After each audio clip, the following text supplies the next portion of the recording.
Gerbiamas ministre, kitais metais sveikatos apsaugos sistemai žadama skirti 10–15% didesnės lėšas. Kaip būtų panaudotas šios lėšas?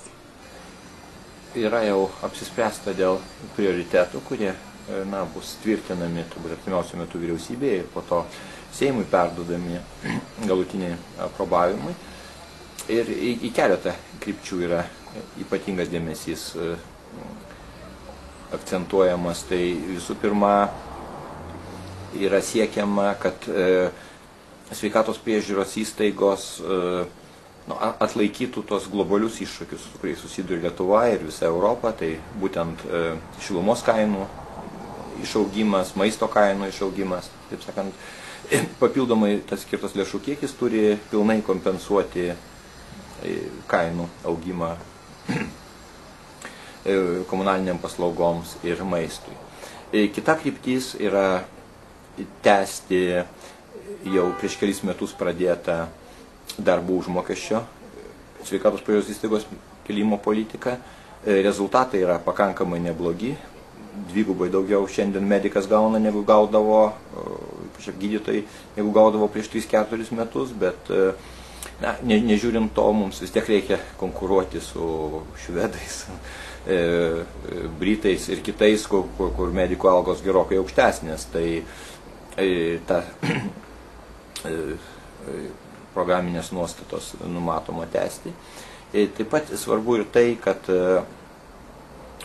bus papildomos lėšos skirtos tom paslaugom, kurių poreikis Lietuvoje nėra pilnai patenkintas. Tai būtent daugiau bus perkama iš mūsų kurortų reabilitacinių paslaugų, tai žmonės turės didesnės galimybės gauti reabilitacinį gydymą po sunkių operacijų, traumų arba susirgymų. Taip pat atsiras naujų vaistų kompensavimo sąraše, bus pradėtos finansuoti papildomos profilaktinės programos, kurios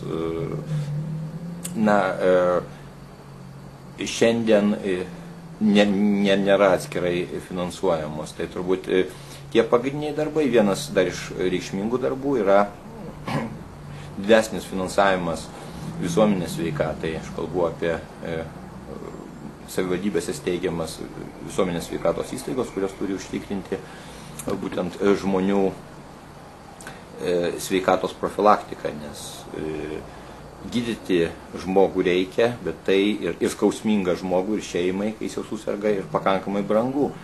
Efektyviau yra daugiau lėšų skirti tam, kad mes nesirgtumėm. O tai yra kompleksas priemonių.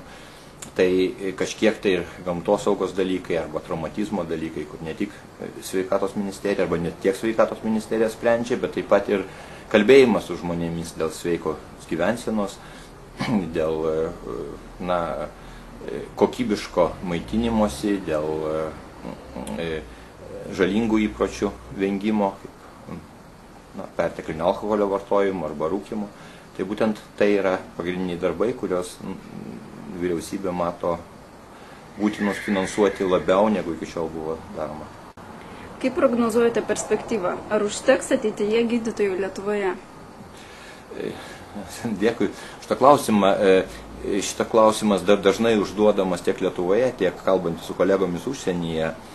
Ir paskutinių 2–3 metų patirtis rodo, kad ir tai džiugu, kad vis tik tai nežiūrint to, kad mūsų medikų algos gerokai mažesnės negu jų kolegų užsienyje, vis tik patriotizmo Lietuvoje yra daugiau, negu mes galbūt galvojame kartais. Ir iš tikrųjų palyginti nedaug žmonių apsisprendžia važiuoti į užsienį, o svarbu ir tai, kad jau turime pavyzdžių, kai mūsų gydytojai, kurie prieš keletą metų išvažiavo į užsienį, kai kuriais atvejais ir gavo klinikose, ar Berlyno, ar Stokholmo, ar Londono normalų darbą su pagarbiu atlyginimu, vis tik apsisprendžia grįžti į Lietuvą. Taip kad aš esu įstikinęs, kad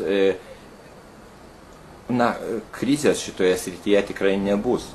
Mes susidurėme su tam tikrų siaurų specialistų problema, bet ją irgi galvojame spręsti, didindami būtent tų siaurų specialybių medikų rengimą universitetuose ir,